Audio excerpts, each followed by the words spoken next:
दोस्तों, आज की कहानी है सासू माँ। आप भी पीरियड के दर्द से गुजरती हो, फिर भी मेरा दर्द क्यों नहीं समझ सकती। दोस्तों, कहानी शुरू करने से पहले अगर आपने चैनल को सब्सक्राइब नहीं किया हो तो कर लीजिए ताकि आपके पास पहुंच सके और नया वीडियो। सुनिए, पहले तो उन दिनों मुझे इतनी तकलीफ नहीं होती थी, पर आजकल मुझे बहुत तकलीफ होती है। मैं सोच रही हूँ महीने में बस उन दिनों एक हफ्ते के लिए खाना बनाने वाली को बुला लेती हूँ, क्योंकि मुझसे घर का सारा काम हो नहीं पाता है। और अगर सरगम बेटी की मदद लेती हूँ तो उसकी पढ़ाई का नुकसान होता है।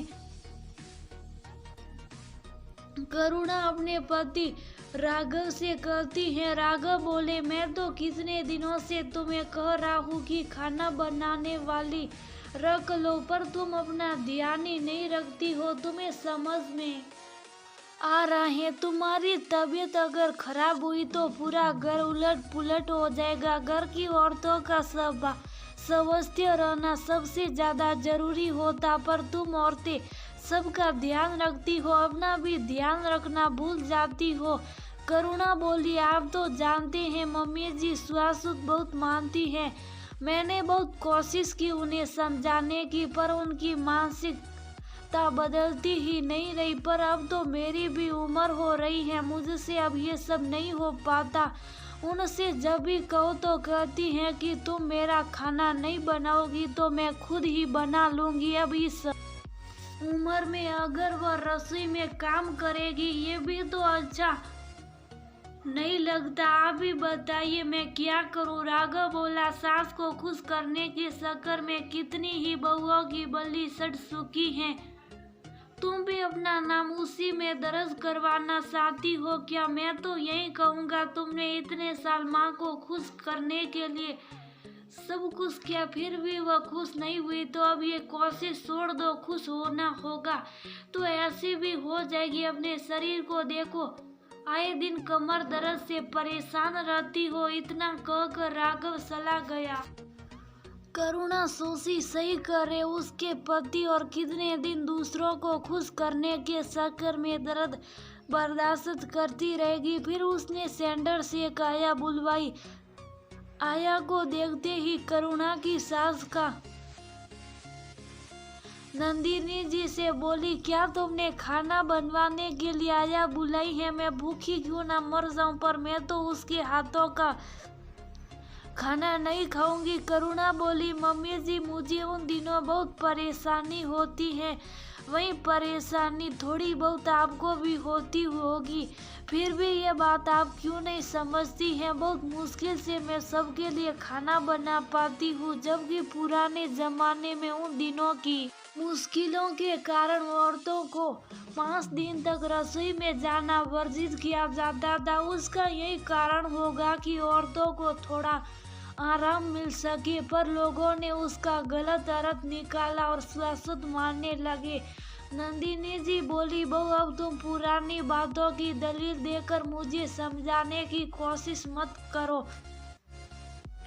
करुणा जी बोली, मम्मी उन दिनों की मुश्किलों से तो आप भी गुजरी होगी, फिर भी मेरी मुश्किलों को आप बहाना समझती हैं। बहुत दुख होता है जब एक औरत अपने उन दिनों की मुश्किलों को सहकर भी सामने वाली औरत के दर्द को नहीं समझ पाती। इतना कहकर करुणा वहां से चली गई।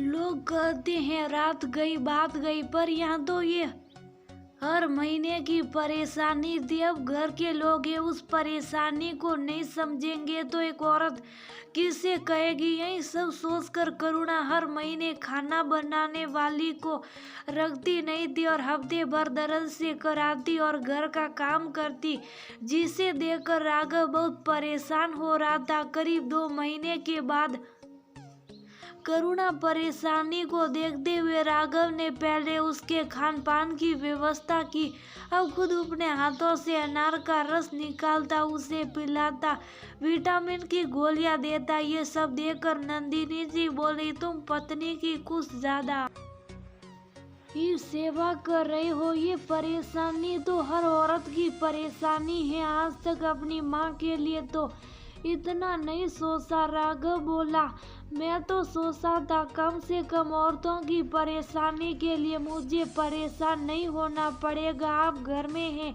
तो इन सब परेशानियों को आप भली भांति सुलझा सकती हैं, पर अब मुझे अपनी पत्नी का ख्याल खुद ही रखना है तो ये सब तो करना ही पड़ेगा। अब लगता है औरत किस पीड़ा से गुजर कर सृजन करती होगी, क्योंकि इस पीड़ा के आगे तो वह बहुत बड़ी पीड़ा है जिसकी मैं कल्पना भी नहीं कर सकता। बहुत बहुत आभार माँ, आपने मुझे जन्म दिया। मेरे लिए कितनी परेशानी उठाई होगी ये सब सोचकर आपके लिए और मन में सम्मान जागता। उस वक्त तो मैं बहुत छोटा था, आपकी मदद नहीं कर पाता था, पर अपनी पत्नी की थोड़ी सी सहायता करके अगर मैं उनकी उन दिनों की पीड़ा को कम कर सकता हूँ तो मैं ये सोच लूंगा कि आपके लिए मैं कुछ कर रहा हूँ। इतना कहकर राघव चला गया। राघव की बातों ने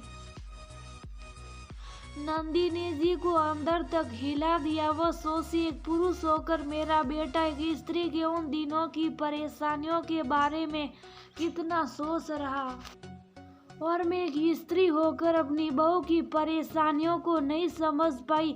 सच ही कहा है किसी ने, औरत ही औरत की दुश्मन होती है। पर ये सिलसिला मैं आगे नहीं चलने दूंगी। अब उन दिनों की परेशानियों को कम करने के लिए मैं बहू की भरसक मदद करूंगी। और नंदिनी जी सो गई। अगले महीने करुणा के जगने से पहले ही नंदिनी जी जग चुकी थी।